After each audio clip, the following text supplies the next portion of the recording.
Vous avez récemment vécu ce qu'on peut appeler un éveil spirituel. Vous avez commencé une pratique comme le yoga ou la méditation et depuis vous sentez qu'il y a quelque chose qui est en train de changer en vous. Vous avez vécu un choc ou une période de vie très difficile et ça vous a amené à avoir des réalisations sur votre vie et aussi sur le monde qui vous entoure. Ou encore, vous avez peut-être même vécu une expérience d'éveil de votre énergie Kundalini ou une expérience mystique. Peu importe de la manière dont ça s'est passé, vous avez compris que vous étiez en plein éveil spirituel et depuis, tout est en train de changer dans votre vie. Le problème, c'est que si cet éveil a eu lieu récemment, vous êtes peut-être encore bloqué dans une phase qui peut être assez difficile à vivre. Vous vous sentez très seul et déconnecté du monde qui vous entoure. Vous êtes très sensible à ce qui se passe autour de vous et vous vivez des montagnes russes émotionnelles. Vous avez plein de nouvelles idées et inspirations, mais vous ne parvenez pas à ancrer de véritables changements dans votre vie. Si vous vous reconnaissez dans ces situations, c'est que vous êtes en train de traverser ce qu'on peut appeler la phase de l'ermite. Dans cette vidéo, on va voir ce qu'est cette phase, quel est son rôle, comment savoir si vous êtes dedans et surtout, comment faire pour la traverser, en sortir et passer à la phase suivante de votre processus d'éveil spirituel. C'est parti!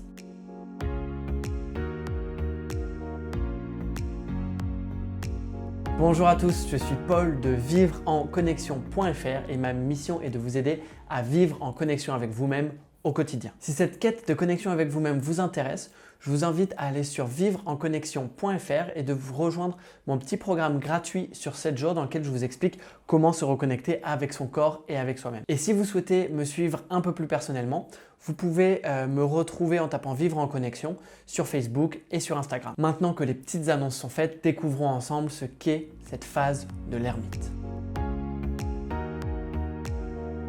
La phase de l'ermite, c'est un concept que j'ai découvert sur la chaîne YouTube de Victor Odo, qui est un coach et enseignant spirituel américain. Pour la définir simplement, la phase de l'ermite, c'est la toute première phase du processus d'éveil spirituel. Et du coup, ça amène la question, l'éveil spirituel, mais qu'est-ce que c'est? Donc l'éveil spirituel, ce n'est pas un concept qui est simple à définir parce qu'il y a énormément de traditions, de courants et de religions qui ont des points de vue différents sur ce que c'est. Donc ici, je vais vous présenter une manière très simple de définir ce qu'est l'éveil spirituel. Maintenant, si vous êtes d'un courant spirituel particulier et que mon explication ne vous convient pas, je vous invite à aller donner votre propre définition dans les commentaires, nous expliquer un peu votre point de vue. C'est toujours intéressant de partager différents points de vue sur ça. Donc l'éveil spirituel, qu'est-ce que c'est? L'éveil spirituel, qu'on peut aussi appeler éveil de la conscience, c'est l'intégration d'une nouvelle perception de la réalité et de soi-même dans laquelle on réalise par l'expérience que ce que l'on est ne se limite pas à notre corps et à notre ego. On sort de l'identification à la matière pour s'identifier au tout. On transcende l'illusion de la séparation. Et dans cette définition, ce qui est important, c'est vraiment le terme par l'expérience. Parce qu'ici, je suis en train de vous expliquer ça mentalement. Ça veut dire que là, on est en train de comprendre logiquement et mentalement ce qu'est l'éveil spirituel, alors qu'en réalité, l'éveil spirituel, c'est une expérience que l'on fait. En fait, ce n'est pas quelque chose qu'on mentalise, c'est quelque chose qu'on doit vivre, qui doit devenir de notre réalité. C'est quelque chose dont on doit faire l'expérience directe. Et ce qui est intéressant de savoir sur cet éveil, c'est qu'il peut être soudain pour certaines personnes, mais pour la plupart des gens, ça va être graduel. Donc c'est tout à fait possible de vivre des expériences transcendantes, des expériences mystiques qui vont amener en quelque sorte un éveil spirituel d'un coup. Mais la plupart du temps, l'éveil spirituel, en fait, c'est un processus qui nous amène étape par étape, petit à petit, vers des niveaux de conscience de plus en plus haut. Donc autrement dit, l'éveil spirituel, en fait, c'est une nouvelle réalité que l'on va intégrer étape par étape, petit à petit, graduellement. Et donc ce processus, il va commencer d'une première expérience, d'une première ouverture en quelque sorte, jusqu'à aller jusqu'à sa pleine réalisation. Et en fait, ce travail, ce processus-là, c'est ce que tous les enseignements spirituels nous aident à accomplir. Donc maintenant qu'on comprend ce qu'est le processus d'éveil spirituel, c'est quoi cette fameuse phase de l'ermite? Donc cette phase, en fait, c'est la toute première partie, la toute première période de ce processus d'éveil spirituel. Donc c'est le début du processus. Donc en fait, c'est ce moment où vous avez vécu de grands changements dans votre vie et aussi à l'intérieur de vous. Et au bout d'un moment, vous avez compris soit intuitivement que vous étiez en train de vivre un éveil spirituel, ou alors vous avez compris ça après avoir fait de nombreuses recherches sur Internet, sur YouTube, vous avez lu des livres et vous avez compris que vous étiez en train de vivre en fait une forme d'éveil. Et c'est là que les choses peuvent se compliquer. Parce que même si vous êtes en train de traverser une période où tout ce que vous découvrez vous passionne et éveille votre curiosité, il est aussi probable que vous passiez par une période qui soit vraiment délicate, voire même intense. En fait, votre réalité est en train de se transformer tellement vite, vous en avez presque le vertige et vous savez plus à quoi vous raccrocher. Et en fait, que vous le vouliez ou non, vous êtes en train de vous renfermer sur vous-même et d'entrer dans un état en quelque sorte d'isolation. Vous vous sentez seul, vous vous sentez perdu, comme si vous vous étiez coupé du monde et que vous avez perdu tous vos repères. Et dans cette isolation, vous passez la majeure partie de votre temps à lire des choses, à faire des recherches, à essayer de comprendre qui vous êtes, ce que vous vivez et pourquoi vous êtes là. Et d'un coup, vous avez énormément d'idées, énormément d'inspiration et votre vision du monde, elle change profondément. C'est comme si vous veniez tout juste de naître, tout juste d'ouvrir les yeux et de vous réveiller à votre propre vie. La phase de l'ermite, c'est ça. Donc si tout ce que je vous dis ici vous parle, vous vous demandez peut-être si vous êtes en train de vivre cette phase de l'ermite. Donc voyons maintenant une liste de signes pour savoir si vous êtes bien en train de traverser cette phase. Vous êtes renfermé sur vous-même, vous vous sentez seul et introverti. Vous êtes moins social et vous avez envie de passer du temps seul. Vous faites moins ou vous ne faites plus du tout les activités vues comme normales que vous faisiez auparavant. Par exemple les sorties entre amis, les discussions superficielles, ou alors les soirées entières sur Netflix ou à jouer à des jeux vidéo. Vous vivez peut-être des symptômes physiques importants comme des problèmes d'insomnie, de la fatigue forte, des maladies ou des douleurs musculaires. Vous vous éparpillez dans tous les sens. Vous avez plein d'idées, mais vous n'arrivez pas à les rendre réelles et à les manifester dans votre vie. Vous procrastinez beaucoup. Vous vivez des montagnes russes émotionnelles. Un jour, vous avez énormément de motivation et de confiance en la vie, et le lendemain, vous vous sentez perdu, stressé et sans aucune énergie. Votre perception du monde et de vous-même change très rapidement. Vos valeurs, vos objectifs, vos rêves et vos relations sont en train de se transformer en profondeur. Vous êtes extrêmement sensible à tout ce qui est extérieur à vous-même. L'énergie et les humeurs des gens que vous côtoyez vous influencent énormément et le monde extérieur vous semble si chaotique. Vous avez perdu confiance en vous et vous vous sentez mal à l'aise et anxieux dans les situations sociales ou en groupe. Vous vous sentez surmené très facilement. Votre travail, votre to-do list et toutes les sollicitations que vous avez vous stressent beaucoup plus facilement que dans le passé. Vous dévorez des contenus spirituels. Vous découvrez un tout nouveau monde rempli de choses incroyables grâce à des livres, des vidéos et des formations et vous n'avez qu'une envie, en savoir toujours plus. Et à l'opposé, certains intérêts et passions que vous aviez avant ne vous attirent plus du tout et vous semblent même futiles. Vous réalisez qu'il y a une mission bien plus grande qui vous attend et ce que vous faites aujourd'hui vous semble peu profond et futile. Vous souhaitez maintenant trouver et réaliser votre mission de vie. Par contre, le problème, c'est que pour le moment, vous avez l'impression que vous ne savez rien faire ou que vous n'êtes pas prêt à avancer vers votre réelle mission de vie. Vous avez envie de parler de tout ce que vous apprenez et de partager les expériences que vous vivez avec vos proches, mais personne ne semble vraiment intéressé ou même comprendre de quoi vous parlez. Donc voilà une liste qui est bien sûr non exhaustive de signes qui peuvent vous aider à comprendre si vous êtes en train de traverser la phase de l'ermite. Et c'est intéressant de regarder cette liste et d'y réfléchir pour un peu mieux comprendre ce qu'on est en train de vivre et qu'est-ce qui est en train de se passer. Donc moi personnellement, j'ai vécu mon début d'éveil entre 2014 et 2015 et ensuite j'ai vécu ce que j'appelle mon wake-up call ou mon grand déclic en janvier 2015 au moment où en fait j'ai eu des problèmes de santé qui m'ont forcé à mettre en pause tout ce que je faisais dans ma vie. Si ça vous intéresse d'en savoir un peu plus sur ça, je parle de toute cette période de ma vie dans le tout premier email de mon programme gratuit par email de 7 jours. Donc si ça vous intéresse, vous pouvez aller sur vivreenconnexion.fr, vous inscrire dans le premier email, je parle plus en détail de cette période. Et en fait pour moi c'est vraiment à cette période que j'ai découvert certains livres et certaines chaînes YouTube qui ont vraiment littéralement changé ma vie. En fait c'était vraiment comme si on venait d'exploser mon cerveau, d'exploser ma perception de la réalité et que d'un coup j'étais en train d'ouvrir mes yeux, ouvrir mon cœur et d'entrer dans un tout nouveau monde, dans une toute nouvelle réalité. C'était assez intense et assez brutal et c'est vraiment à ce moment-là que je suis rentré dans ma propre phase de l'ermite. Donc j'ai continué mes études mais j'ai commencé à arrêter de faire la fête avec mes amis parce que je sentais que c'était plus vraiment aligné, c'était plus vraiment ce que je cherchais. J'ai commencé à lire des livres et à passer énormément de temps à consommer du contenu sur le développement personnel, le développement spirituel. Et c'était comme si je découvrais un monde que je soupçonnais même pas avant que ça puisse exister. Et vraiment, je me demandais, mais pourquoi est-ce qu'on m'en a jamais parlé avant? Et c'est aussi là que j'ai commencé à vraiment me demander, ok, qu'est-ce que je veux faire de ma vie? Parce que ce que j'étais en train de faire, la direction dans laquelle j'étais en train d'aller me semblait pas cohérente, pas épanouissante. Et du coup, c'est là que j'ai commencé à faire un travail vraiment profond pour trouver ma mission de vie. Et j'ai envie de dire que c'est vraiment grâce à ça que je suis en train de faire ce que je fais aujourd'hui et de vivre ce que je vis aujourd'hui. Puis j'avais énormément de nouvelles idées, de nouvelles inspirations et des gros élans de motivation. Mais le problème, c'est que voilà, ça ne durait jamais trop. J'avais des gros hauts et bas émotionnels, des moments de fatigue, d'anxiété, et des moments où j'avais plus d'énergie. Après aussi, sans trop savoir pourquoi, je commençais à avoir vraiment beaucoup plus de stress et d'anxiété quand j'étais avec les gens, dans les groupes.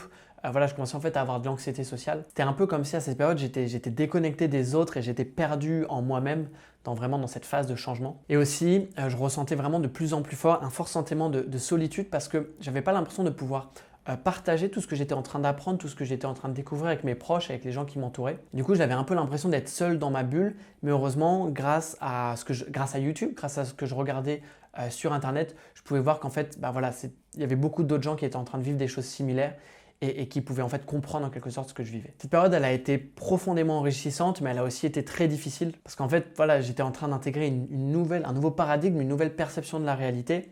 Et ça passe forcément par des périodes de doute et même à se demander, tiens, est-ce que je suis fou? Qu'est-ce qui se passe? Qu'est-ce que je suis en train de vivre? Et pour moi, cette période, elle a duré jusqu'à environ 2018 où là, les choses ont commencé à changer, j'ai commencé à en sortir.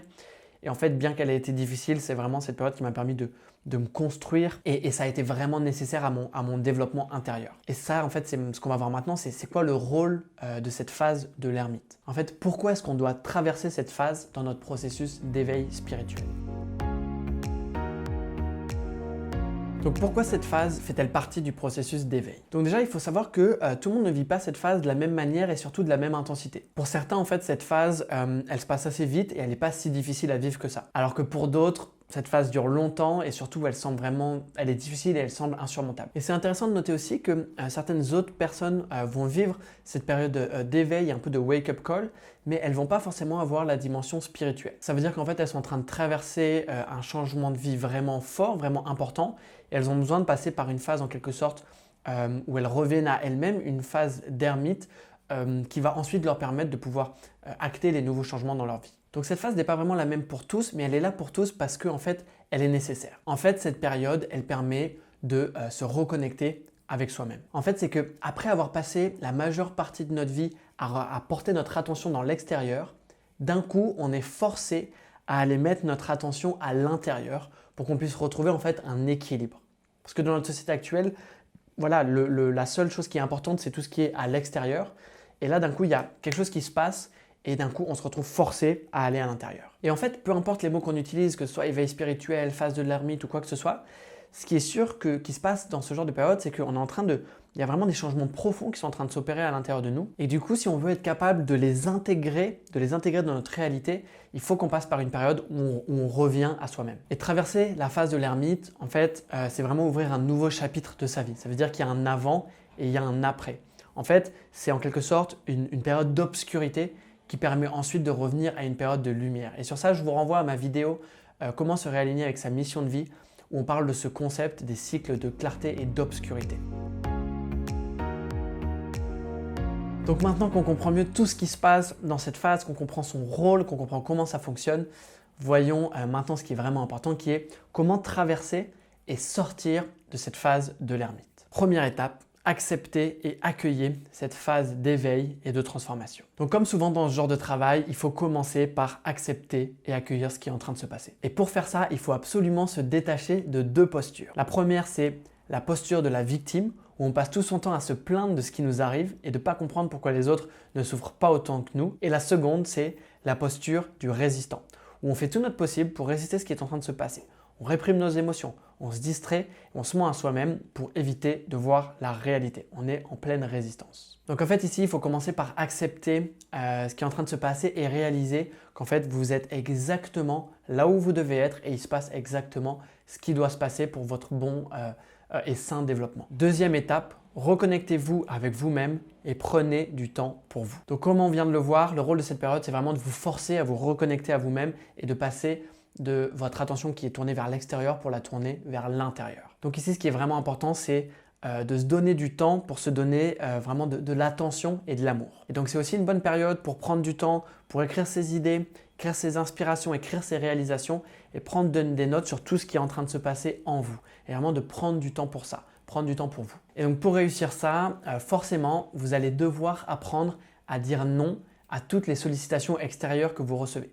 Que ce soit vos amis, votre famille, votre boulot ou les différentes sollicitations que vous avez, vous allez devoir apprendre à dire non pour pouvoir vous libérer du temps pour vous. Donc une bonne manière de faire ça, ça va être en fait de pouvoir exprimer aux autres que vous avez juste besoin de prendre ce temps-là pour vous et d'exprimer aussi que vos besoins sont en train de changer et surtout de dire aux gens que vous ne dites pas non parce que vous ne les aimez pas ou c'est pas contre eux en fait, vous faites ça pour vous parce que vous en avez vraiment besoin. Vous n'êtes pas obligé d'aller en détail sur tout ce qui se passe dans votre monde spirituel, mais vous pouvez leur dire que voilà, vous avez besoin de prendre du temps pour vous, c'est pas contre eux. Et ça, c'est vraiment important dans cette période, il faut arrêter de faire passer les autres en priorité parce qu'en ce moment, la priorité, c'est vous. Étape 3, faites un travail d'ancrage. Donc en fait, dans cette période, ce qui se passe, c'est que vos chakras du haut, vos chakras supérieurs, notamment le 6e et le 7e, ils sont en train de s'ouvrir grandement. Donc sans aller trop dans les détails sur les chakras, parce que ça, ce serait une toute autre vidéo, vous devez simplement comprendre que dans cette période, vous allez être dans les dimensions un peu plus hautes, c'est-à-dire vous allez être un peu plus perché, plutôt que dans les dimensions plus basses, où vous auriez eu en fait ce qu'on peut dire les pieds sur terre. Parce que dans cette période, en fait, on reçoit plein d'idées, plein d'intuitions, plein de guidances, plein de visions, au point même de se déconnecter en fait un peu de la réalité matérielle, du solide et même de l'action. En fait, on est vraiment dans tout ce monde-là, on n'est plus ancré sur terre. Et pour retrouver l'équilibre, en fait, il faut faire un travail d'ancrage. Ça veut dire qu'il faut sortir des nuages et aller s'enraciner. Donc pour faire ça, déjà, toute pratique qui ramène au corps va être utile. Donc, ça va être de faire du sport, faire de la marche, recevoir des massages, faire des étirements qui sont assez simples. Tout ça, ça va aider. Vous pouvez aussi vous reconnecter avec la nature, donc aller faire par exemple des balades en forêt. Sinon, vous pouvez trouver des méditations qui sont concentrées où l'objectif de la méditation, c'est de faire un travail d'ancrage. Vous pouvez aussi, par exemple, faire des postures de yoga qui se concentrent sur les 3 chakras du bas. Et de manière générale, vous pouvez juste simplement prendre soin de vous et donner à votre corps ce dont il a besoin. Et en fait, vous devez savoir que ce travail d'ancrage, il est nécessaire aussi pour vous aider en fait à matérialiser, à amener à la réalité toutes ces idées, toutes ces inspirations que vous avez. Le fait d'aller s'ancrer, ça va aider à matérialiser tout ça et ça va aider à passer à la phase suivante de votre processus d'éveil. Étape 4, quand vous en sentez l'appel, commencez à passer à l'action. Donc ici, il ne faut pas forcer les choses et il ne faut pas essayer de se forcer à sortir de cette phase, mais il y a un moment où vous allez sentir en fait un besoin de passer à l'action et surtout un besoin en fait en quelque sorte de revenir dans le monde réel. Et donc en fait la phase d'après, ça va être une phase d'action et non plus une phase en quelque sorte de réclusion et d'isolation. Et donc vous allez pouvoir commencer à faire des choses, à trouver un meilleur équilibre entre les moments où vous lisez, où vous apprenez, où vous êtes en train de réfléchir et les moments où vous êtes vraiment en train de mettre en place des choses et de passer à l'action. Et par contre dans cette phase où vous allez commencer à faire des choses, vous allez aussi devoir apprendre à avancer en quelque sorte dans l'inconnu. Ça veut dire que tout ne va pas être clair directement et donc vous allez devoir commencer à agir avant même d'avoir tous les détails sur ce que vous devez faire dans le futur. Du coup, sur ça, je vous renvoie encore une fois à ma vidéo sur la résistance au changement où je donne pas mal d'informations sur ce sujet-là. Maintenant, je voudrais rajouter une petite chose, c'est que si pour vous cette phase de l'ermite elle a vraiment été extrême, ça veut dire si vous vous êtes tellement déconnecté, que vous êtes sans emploi, que vous n'avez vraiment plus personne autour de vous, vous êtes vraiment isolé, ce que je vous invite à faire ici quand vous recommencez à passer à l'action, c'est vraiment de vous concentrer sur ces choses-là. Ça veut dire d'avoir un toit, de retrouver une sécurité financière, d'avoir des gens qui vous entourent, voilà, de prendre soin, en fait, de vous occuper de vos besoins vraiment fondamentaux. Étape 5, concentrez-vous sur une pratique spirituelle. Donc en fait, dans cette période où il y a tout qui vous attire, tout qui vous passionne, il y a tout plein de sujets, ça va être important au moment de se recentrer un peu et de se concentrer sur une pratique de développement spirituel qui va vous permettre en fait de mener à bien votre transformation intérieure. Donc ça peut être par une pratique de yoga assez assidue ou de méditation, ça peut être par l'étude de certains textes spirituels, par exemple d'un certain courant, ça peut être par l'apprentissage en profondeur d'une expertise que vous voulez absolument développer. Mais en gros ici, ce qu'il faut faire, c'est se concentrer un peu sur quelque chose et essayer d'éviter de s'éparpiller. Le fait d'aller découvrir tout ce qui se passe, tous les sujets, toutes les thématiques, ça a son rôle, ça a son importance. Mais il y a un moment où, voilà, quand vous le sentez, il faut commencer à recentrer un peu ses efforts et commencer à se concentrer sur la construction de quelque chose et du coup sur une pratique qui peut être d'ordre spirituel. Maintenant ici, s'il y avait une seule chose que je recommanderais vraiment à tout le monde, peu importe leur situation, peu importe ce qu'ils aiment faire, c'est de mettre en place une pratique quotidienne de méditation. Le mieux, c'est le matin et le soir. Si vous pouvez faire que le matin, c'est bien, mais le mieux, c'est de faire le matin et le soir. Une pratique qui va, disons, de 15 à 30 minutes. Parce que la méditation, c'est vraiment l'outil le plus important, l'outil fondamental de votre processus d'éveil et de transformation. Étape 6, laissez aller les bagages du passé. Donc dans cette phase, vous allez avoir de profondes réalisations sur votre environnement, votre cadre de vie, vos relations, vos rêves, voilà, tout ce qu'il y a dans votre vie. Et du coup, que ce soit dans votre monde intérieur mais aussi dans votre monde extérieur, ça va être le bon moment de commencer en fait à laisser aller des bagages du passé. Donc de changer certaines habitudes que vous avez développées qui freinent votre évolution, de laisser aller des relations qui ne vous servent plus et qui ne vous apportent plus grand-chose, qui au contraire vous un peu tirent vers le bas, et d'aller faire un travail de guérison de certaines blessures du passé. Donc tout ce travail-là, ça peut faire peur parce que en fait, c'est en quelque sorte un travail de changement d'identité. Et ça, pour l'ego, ça fait peur parce que pour l'ego, ça peut représenter la mort. Donc encore une fois, je vous renvoie sur ma vidéo comment transcender la résistance au changement, où je vais bien plus en profondeur sur ce concept de transformation, de changement et de mort de l'ego. Donc voilà, ici, en fait, il est temps de faire un peu, en quelque sorte, un nettoyage des choses qui ne vous servent plus. Mais attention, il n'y a pas besoin de brusquer les choses, pas besoin de tout faire d'un coup. Il faut faire ce qui est juste au moment où vous le sentez. Étape 7, arrêtez de vous prendre la tête avec ce que pensent les autres. En gros, ici, vous allez vivre des réalisations spirituelles, vous allez avoir de nouvelles croyances, vous allez avoir de nouvelles habitudes et forcément, ce sont des choses que certaines personnes ne comprendront pas. Et donc là, vous allez forcément devoir apprendre à ne plus vous soucier du regard et de l'avis des autres. Donc maintenant, ça ne veut pas dire que vous êtes obligé d'aller étaler tout ce que vous savez et tout ce que vous découvrez à vos proches quand ils vous ont rien demandé et surtout s'ils n'ont aucun intérêt dans ces domaines. Même si parfois on en a vraiment l'envie, voilà, gardez en tête que votre rôle, c'est pas d'aller les éduquer, c'est pas d'aller en fait les aider eux-mêmes à avoir leur propre éveil spirituel. Si ils vous demandent s'ils sont intéressés, là vous pouvez partager, mais l'objectif c'est pas d'aller tout étaler à tout le monde. Et forcément, si certaines personnes vous jugent pour vos croyances, ou vos habitudes ou comment vous vivez votre vie, vous allez devoir apprendre à laisser ça aller. Et pour faire ça, en fait, vous devez vraiment vous ancrer en vous-même. Vous devez être en accord avec vous-même parce qu'au final, c'est tout ce qui compte. Ce que les autres pensent, c'est vraiment juste des pensées dans leur tête, on s'en fiche. Étape 8, trouver et réaliser votre mission de vie. Donc dans cette phase de l'ermite, il est probable qu'au bout d'un moment, vous commenciez à vraiment ressentir un fort besoin de vraiment créer de forts changements dans votre vie. Parce qu'en fait, qu'on le veuille ou non, se reconnecter avec soi-même, ça va être reconnecter avec notre mission de vie, reconnecter avec vraiment ce qu'on est venu ici faire sur Terre, avec nos forces, avec ce qu'on peut apporter au monde. Donc au bout d'un moment, il y a un appel qui va arriver de vous. Donc dans cette phase, c'est vraiment un moment propice pour aller réfléchir à votre mission de vie. Et sur ça, il y a énormément de ressources que vous pouvez utiliser, des livres, des vidéos, des formations qui vont vous aider en fait à faire ce travail pour vous comprendre mieux et comprendre ce que vous devez faire ici. Donc vous allez peut-être réaliser qu'il y a beaucoup de changements qui sont nécessaires et que ça va prendre beaucoup de temps. Mais ici, il ne faut pas se décourager, vous n'avez pas besoin de tout changer d'un coup. Vous allez pouvoir avancer petit à petit, action par action, jour après jour et avancer vers votre nouvelle vie tranquillement. Et étape 9, ayez foi que cette période va passer. Et donc pour terminer, ce qu'il faut garder en tête ici, c'est que voilà, cette période, cette phase qui peut être difficile, elle va passer. C'est un cycle, c'est vraiment là pour votre bien. Du coup, il ne faut pas se laisser avoir par la peur, par l'anxiété. Il faut continuer à se donner du temps, se donner de l'attention, se donner de l'amour et faire tout ça avec bienveillance et amour pour soi. Et du coup, pas besoin de précipiter quoi que ce soit. Gardez en tête que vous êtes sur votre chemin et que vous avancez en temps voulu. Donc à quoi vous attendre une fois que vous serez sorti de cette période? Donc une fois que vous aurez intégré ce que vous aviez intégré, que vous serez reconnecté à vous-même et que vous aurez commencé à passer à l'action, vous allez pouvoir passer à la phase suivante de votre éveil spirituel. Et donc à ce moment-là, il est probable que vous viviez les choses suivantes. Vous allez trouver une nouvelle tribu et rencontrer de nouvelles personnes plus alignées avec vos valeurs, vos rêves et votre mission. Vous allez commencer à avancer sur votre mission de vie et commencer à vous épanouir pleinement. Vous allez réaliser qu'il est possible de faire des choses, de changer, d'aider les autres et d'avoir un impact sur le monde. Vous allez sûrement vivre de grands changements dans votre vie, une nouvelle passion, un nouveau job, un déménagement, un changement de relation. Vous allez reprendre confiance en vous-même et vous reconstruire après cette période de déconstruction.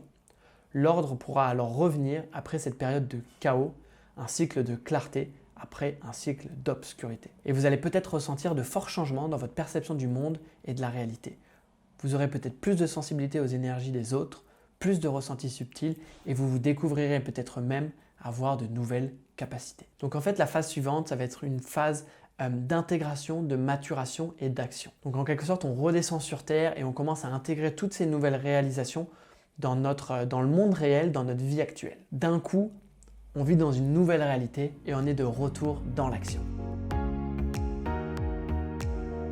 Donc si vous êtes en train de vivre dans la phase de l'ermite en ce moment même, j'ai un conseil pour vous. Vous devez commencer par mettre en place une pratique de reconnexion avec vous-même qui va vous permettre de mener à bien ce processus de guérison et de transformation.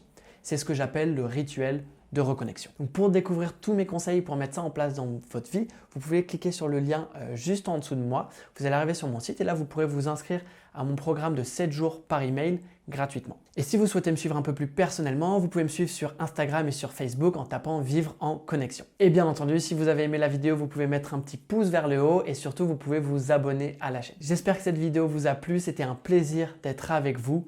À très vite. Peace!